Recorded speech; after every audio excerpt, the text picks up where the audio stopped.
দাড়িপাল্লার প্রতীক নিয়ে দাঁড়াইছে এমপি পদে। সে বলছে বিড়িতেও যদি সুখ টান দিয়া দাড়িপাল্লার জন্য ভোট চাওয়া যায় তাতেও তার জন্য জান্নাত দেওয়া হবে। নাউজুবিল্লাহ বলেন, জোরে করেন নাউজুবিল্লাহ। এই যেই ফতোয়া দিছে যেই লোকটা, আপনারা চিন্তা করে দেখেন, বিড়ি হয়ে এতদিন হারাম হারাম করে প্রশ্ন করে উত্তর দিয়ে ছড়ায় দিলেন, আর আজকে আপনি ভোটের জন্য, আজকে দাড়িপাল্লার ভোটের জন্য আপনি কোন গেলে কইলেন যে বিড়িতে সুখ টান দেয়া যদি দাড়িপাল্লার দাওয়াত দেওয়া যায়, ভোট চাওয়া যায়, এই বিড়িতে সুখ টান দিয়েও জান্নাত পাওয়া যায়। লজ্জা করা দরকার, কতক্ষণ ঠিক কিনা? এই সমস্ত লোকের জুতো দিয়ে বাইরে দরকার, কতক্ষণ ঠিক কিনা? কে কোন দল যাবেন ওটা আমার দেখার বিষয় নাই। আমি কোনো দল নিয়ে কথা বলি না, তবে আমার কথা হলো ইসলাম নিয়ে ঠাট্টা করা যাবে না। এখন যে পরিস্থিতি আমি দেখতেছি, তুমি তো 2 দিন পরে কইবা সুদও হালাল হয়ে যাবে।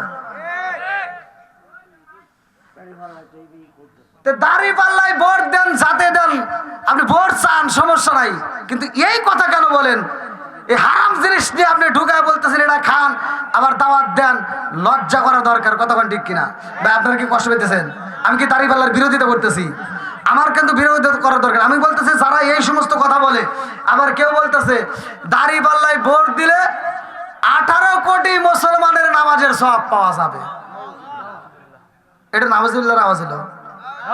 আচ্ছা ভাই, এটাই যদি হয়, আপনারাই কোন, এটাই যদি হয়, তাহলে আর নামাজ পড়বো মানুষে? হ্যাঁ, তাহলে যারা ভোট দিব ওরা ভোট দিছে আর জান্নাতে যাবো। আবার কিছু কিছু মদ কর, মানে মদ খায়, গাঁজা খায়, টাল হইয়া কয় কি, দাড়িপাল্লার প্রতীক নিয়ে আপনারা দাওয়াত দেন, দাড়িপাল্লায় ভোট দেন। হিন্দু মুসলমান সমান সমান ভাই ভাই। এতদিন আমরা হাদিসের ভিতর বললাম আল মুসলিম আখল মুসলিম, মুসলমান মুসলমান ভাই ভাই, কতক্ষণ ঠিক কিনা? আর আজকে হিন্দু মুসলমান ভাই ভাই লাগাই দিছে যে আপনারা আমরা হিন্দু মুসলমান ভাই ভাই একই সাথে দাড়িপাল্লায় ভোট চাই। মুসলমানদের জন্য জান্নাতের ব্যবস্থা করা হয়েছে, দাড়িপাল্লায় যারা ভোট দিবে তাদের জন্য স্বর্গের ব্যবস্থা করা হয়েছে, হিন্দুদের জন্য। নাউজুবিল্লাহ কর, এটা কথা হলো? এরকম করবেন না। আরেকটা হলো যে তাহিরির ব্যাপারে লিখছে, পীর মুফতি গিয়াসউদ্দিন তাহিরি হুজুরের হলফনামার ব্যাপারে লিখছে যে ব্যাংকে তার টাকা আছে, এই জন্য সুদের কথা অনেকে নিয়ে এটা আলোচনা করতেছে। ব্যাংকে তো ভাই সবাই টাকা রাখে, ব্যাংকে টাকা রাখা আমাদের জন্য কি নিরাপদ। আমিও রাখি, আপনিও রাখেন, সবার জন্য অ্যাকাউন্ট আছে। আচ্ছা, যারা যারা সরকারি চাকরি করে এদের কি ব্যাংকে অ্যাকাউন্ট নাই? হ্যাঁ, ব্যাংকে টাকা রাখছে, তার জন্য তাহির উপর মামলা হামলা চলতেছে। এক একজন এক একটা বিভ্রান্তি কথা বলতেছে। যে যত কথাই বলুক, তাহির হুজুরকে পিছনে টানতে পারবে না, কতক্ষণ ঠিক কিনা? আল্লাহ যদি উপর দিকে তোলে, আল্লাহ যদি উপর দিকে টান দেয়, তোমরা মুনাফিকি করে কিচ্ছু করতে পারবে না, কতক্ষণ ঠিক কিনা? সব কিছুর মালিক কে? তাহির হুজুর সুদের ব্যবসা করে না, আর তাহির হুজুর সুদ ঘুষ খায় না। সে সুদ খাবে কোন দুঃখের ভাই? তার কি টাকার অভাব আছে? এক রাতে মাহফিল করে তিনি 1 লাখ 1.5 লাখ 2 লাখ টাকা কামাই করে, ওর কি সুদের দরকার আছে? এ কোন গেলে কোন পাগল এই কথা কয়? তো যাই হোক, আপনারা আগে আমার কথা কষ্ট পাইছেন। আমি কি কারো বিরুদ্ধে বলছি ভাই? আমি কি কারো বিরুদ্ধে কথা বলছি? তো যাই হোক, আমি মুসাফির মানুষ, এক একটা দিন এক একটা প্রোগ্রাম নিয়ে অনেক দূর দূরান্তে ঘুরি। আপনারা আমার জন্য দোয়া করবেন। আর আমাকে ফেরিঘাট থেকে যে ভাইরা এবং আমার সাথে যারা আসছেন, তারা অনেকেই বলছিলেন বিলালের আলোচনা নিয়ে।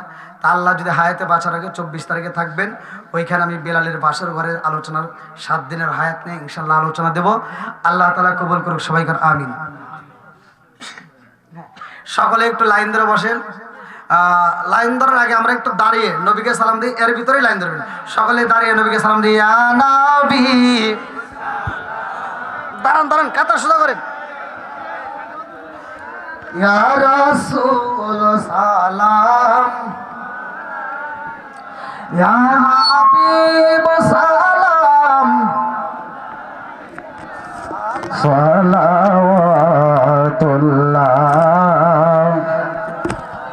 ইয়া রাসূলুল্লাহ, নবী গো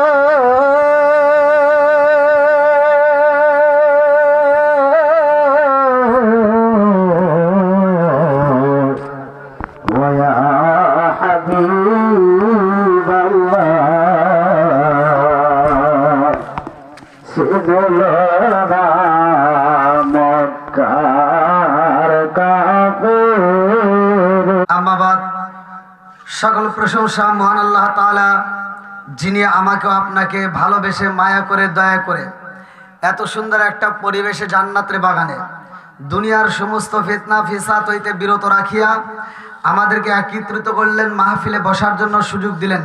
এজন্য প্রাণ খুলে শুকরিয়া আদায় করি। সবাই বলুন আলহামদুলিল্লাহ। শতকোটি দরুদ ও সালাম বর্ষিত হোক আমার আপনার নবী, দয়াল নবী, মায়ের নবী, বিশ্বের মানবতা মুক্তির দেশের আকায়ে নাম যার তাজদার মদিনা আহমদ মুস্তফা, মোহাম্মদ মুস্তফা, সকলেই বলুন সাল্লাল্লাহু আলাইহি ওয়াসাল্লাম।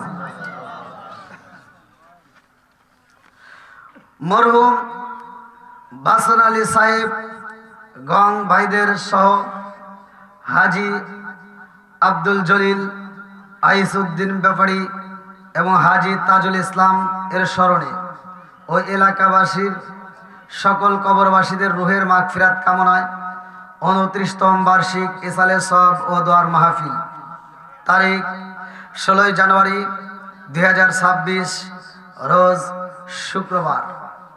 আজকে তো এটা মনে হয় বলা ঠিক হইতেছে না, তাই না?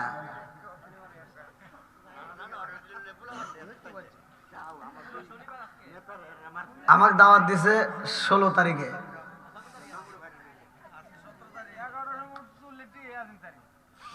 তাহলে কোন আমার কি কপাল।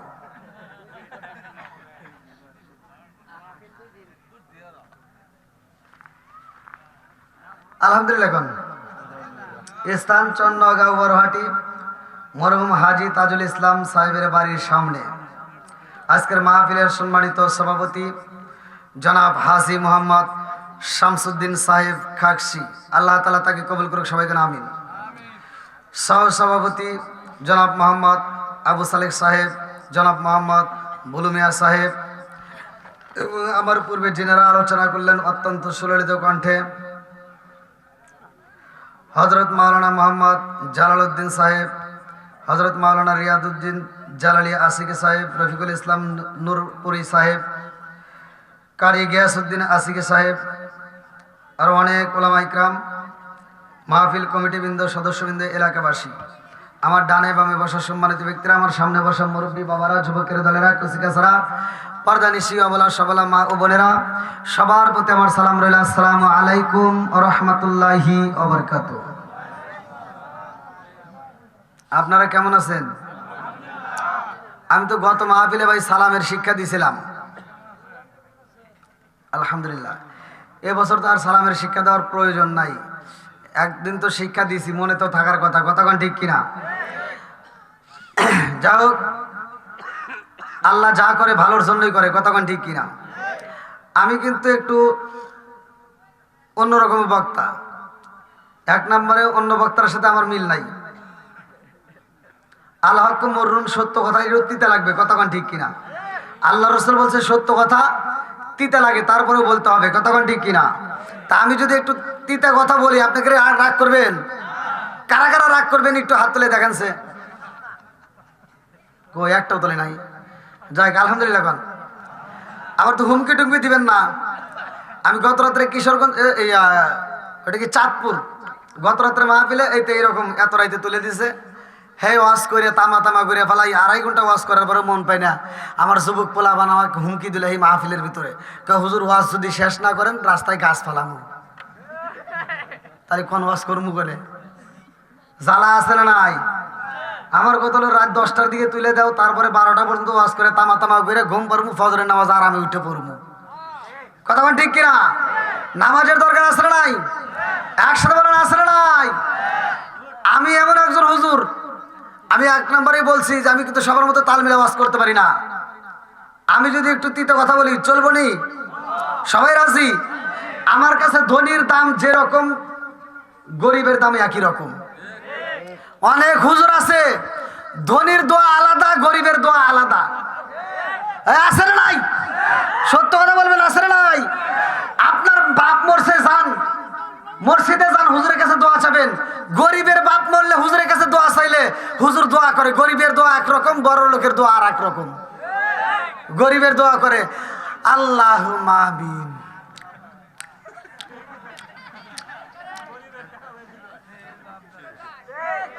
কথা বোঝেন নাই? আর বড় লোকের মা করছে হুজুরের কাছে দোয়া ছেলে, আল্লাহ এই চন্ন গ্রামে আমার আব্দুর রহিম বারাব্বা জীবনে কত দাওয়াত দিছে, জীবনে কত হাদিয়া দিছে, ওর গোষ্ঠী ধরে জান্নাতে দাও, আজকেও তো পামুনি। কথা কয় না রে, আছে না নাই? আমি তো বলছি সবার মতো আমি না, আমি অন্যরকম।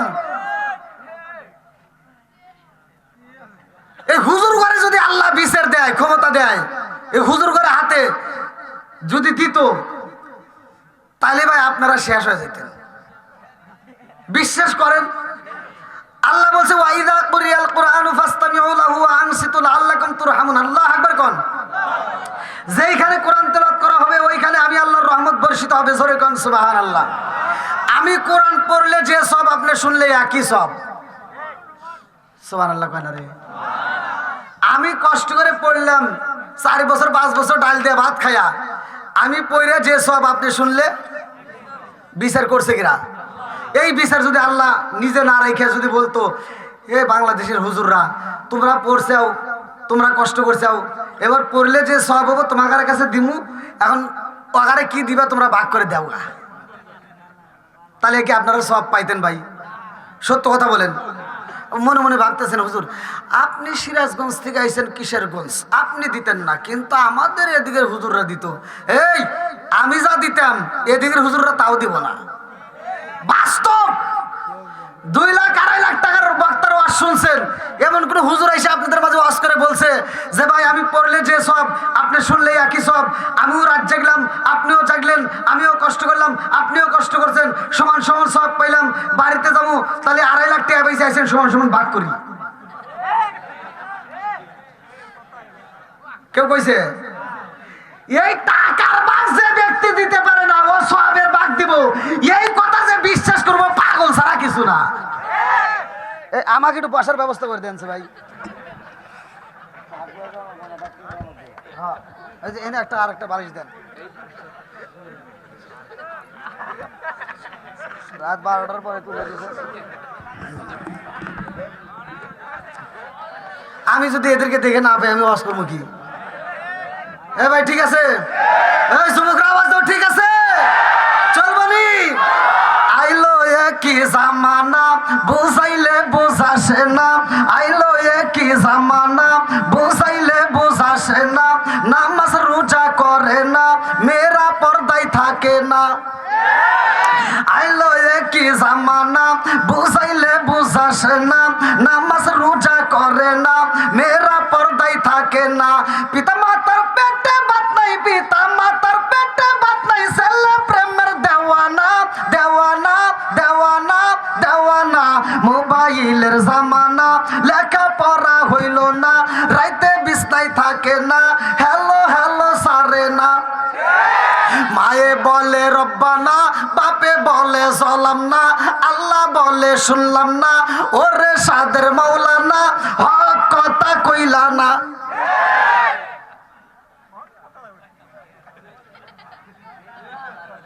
কি হক কথা বলার দরকার আছে না নাই? একসাথে বলা আছে না নাই? সমাজের ভিতরে এমন লোক আছে 5 ওয়াক্ত নামাজ পড়ে, ফজরের নামাজ পড়ে আর একবারই যায় কয় তুই কিন্তু গত সপ্তাহে সুদের টাকা দেশ নাই। কথা কয় না রে, আছে না নাই? ছোটবেলায় দেখছি আমরা পোলাপান সকালবেলা ঘুম থেকে উঠতে পায়খানা করছে, এখন তো বাড়ি বাড়ি পাকা বাথরুম। আগে যার যার মতো উঠানে বসে বসে বাথরুম করছে। পোলাপান বাথরুম করার আগ দিয়ে সকালবেলা ভোরে মেহমান এসে হাজির কুত্তা। কথা কয় না রে, এই কুত্তা গু খায় নাই।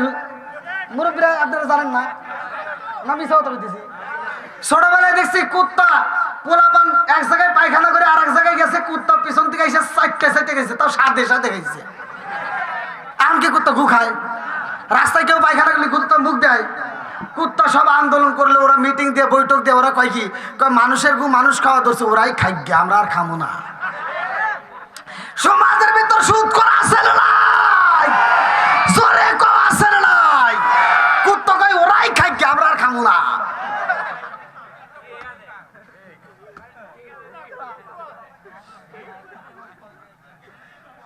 ভাই আমি কিন্তু প্রথমেই বলছি আমি সবার মতো না। আমার কথার ভিতরে যদি একটু তিতা কথা আসে বলা যাবে? সবাই রাজি? একসাথে বলেন রাজি? চলবনি?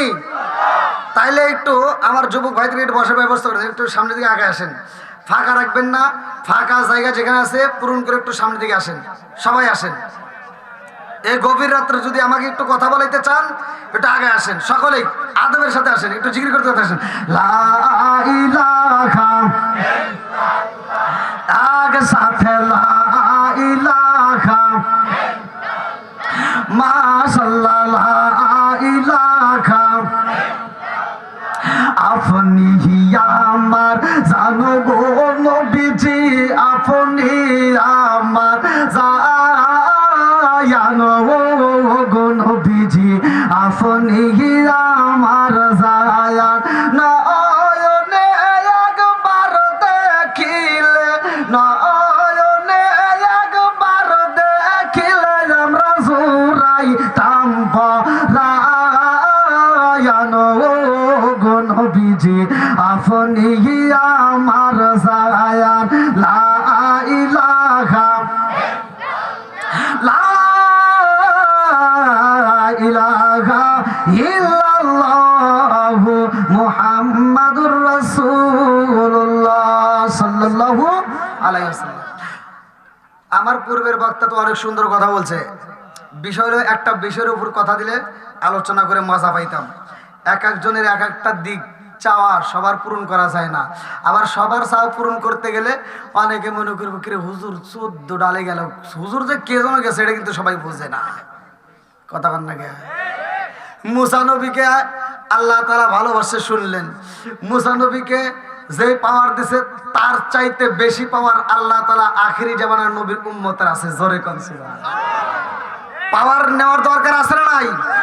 আজকে আমি ওয়াজ দিয়ে দেবো, ওয়াজটা বাড়ির ভিতর নিয়ে যাবেন, যদি এই পাওয়ারটা ঘরের ভিতর চালু করতে পারেন খোদার কসম ওই ঘরের ভিতর কোনো রকমের অশান্তি থাকবে না, ওই ঘরের ভিতর আল্লাহ শান্তি রহমত বরকত দিয়ে ভরপুর করে দিব।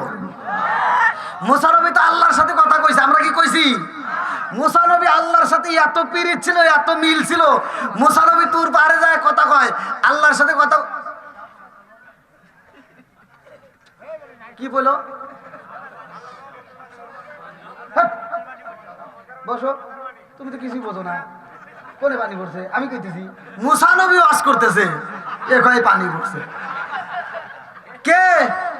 মুসা নবী কথা কইতেছে আর উপর থেকে খিচুড়ি পড়ছে। মুসা নবী তাকায় দেখে টিকটিকি উপর থেকে পায়খানা করতেছে, তাহলে মিজাজ খারাপ হয় না? আচ্ছা মুসা নবীর মিজাজ নরম না গরম? এই কথা বল। মুসা নবী এইরকম রাঙ্গা রাঙ্গার চোখ নিয়ে তাকায়, আল্লাহ এটা কি? হ্যাঁ, টিকটিকি তুমি কেন বানাইছাও? এটা কি দরকার? এটা কেন বানাইছাও? মুসা নবী প্রশ্ন করছে কারে? একসাথে বল। আল্লাহ ডাক দিয়া কয় মুসা আমি আল্লাহ কেন বানাইছি টিকি টিকি তুমি প্রশ্ন করলাই আছে কা? আরে এই টিকটিকি আজ থেকে 30 বছর আগে আমাকে প্রশ্ন করছে, আল্লাহ তুমি মুসারে কেন বানাইছাও? আল্লাহু আকবার কোন। তুমি তো প্রশ্ন করলে এখন যে আমি টিকটিকি কেন বানাইছি, আর টিকটিকি আজ থেকে 30 বছর আগে কইছে আল্লাহ মুসারে কেন বানাইছাও? বেজাল আছে না নাই? আওয়াজ দে কোন। শোনার দরকার আছে না নাই? নাকি ঘুম ধরতেছে? আমার তো ভাই আজকের ওয়াজটা আর আমি ওয়াজ আজকের খালি আমি মুনাজাত করবো, আজকে ওয়াজ হবে না, ওয়াজ করবো 24 তারিখে এসে তামা তামা করবো। এই যুবক ভাই আসেনি কো? তোমার যে আওয়াজ পাইতেছি আওয়াজের কারণে তোমরা বিপদে পড়ে গেছাও। এই যে ধ্যান মুরব্বীর কি পাওয়ার, কয় সারা রাত। আল্লাহু আকবার। আল্লাহ কবুল করুক সবাই কোন আমিন। পুরাঞ্চলে ভাতে আই দেয় এটা সবাই জানে, বুঝছি, তবে আবার পান টান ধরে দিয়েন না, চলবেন একটু। আল্লাহ কবুল করুক সবাই কোন আমিন। বন্ধুরা রে আমার এই পাওয়ার নিয়ে আমি আজকে আলোচনা করবো, ভালো করে শুনে নাও। এই নবীর উম্মতের কত পাওয়ার রে, আমার বাসীরা এই নবীর উম্মতের পাওয়ার জাননি। আজকের আলোচনা আমার ভাইজান মেম্বার সাহেব এমন একটা দিক নির্দেশনা দিলেন, ওলি আল্লাহর পাওয়ারের কথা বলতে হইব। এমন একজন ওলির নাম নিল না, গরিবে নেওয়াজ খাজা মঈনুদ্দিন চিশতি রহমাতুল্লাহ আলাই। আল্লাহু আকবার কোন। আরে কেমন পাওয়ার, কেন এই নামের আগে গরিবে নেওয়াজ বলা হয় এইটা তো আমরা জানি না। আজকের ওয়াজ থেকে শুই না নাও, আপনাদের এই বাজারেও দেখলাম গরিবে নেওয়াজ হোটেল আছে না নাই? কেন গরিবে নেওয়াজ লাগানো হয়েছে? প্রথম টাইটেলটা কেন পাইলা? এই গরিবে নেওয়াজ খাজা মঈনুদ্দিন চিশতি রহমাতুল্লাহ আলাই যখন তার মা মইরা যায়, বাপটা যখন মইরা যায়, এইবার তার একটা বাগান ছিল, এই বাগানটা গরিবদের মাঝে দান করে দেয়, বাড়িটা দান করে দেয়, সম্পদ দান করে দেয়, সব কিছু গরিবের মাঝে বন্টন করে দিয়া রে ভাই দ্বীনি ইলম শিক্ষা করার জন্য রওনা দেয়। আল্লাহু আকবার কোন। যাইতে যাইতে এমন একটা দরবারে যাই রে, যার নাম হইল বড় পীর আব্দুল কাদের জিলানী রহমাতুল্লাহ আলাইহি। চিৎকার মেরে কন্যায় আল্লাহু আকবার। বড় পীর আউলিয়া বাজারি মে তাজা বাচ্চা দিল রে ফুটায়া, আমার বড় পীর আউলিয়া বাজারি মে তাজা বাচ্চা দিল রে ফুটায়া। সবাই মিলে তাজিম করে দাঁড়ায়া দাঁড়ায়া, হায়রে সবাই মিলে তাজিম করে দাঁড়ায়া দাঁড়ায়া, বাজারি মে তাজা বাচ্চা দিল রে ফুটায়া, আমার বড় পীর আউলিয়া বাজারি মে তাজা বাচ্চা দিল রে ফুটায়া। চিৎকার মেরে কন্যায় আল্লাহু আকবার। বন্ধুরা রে আমার বড় পীর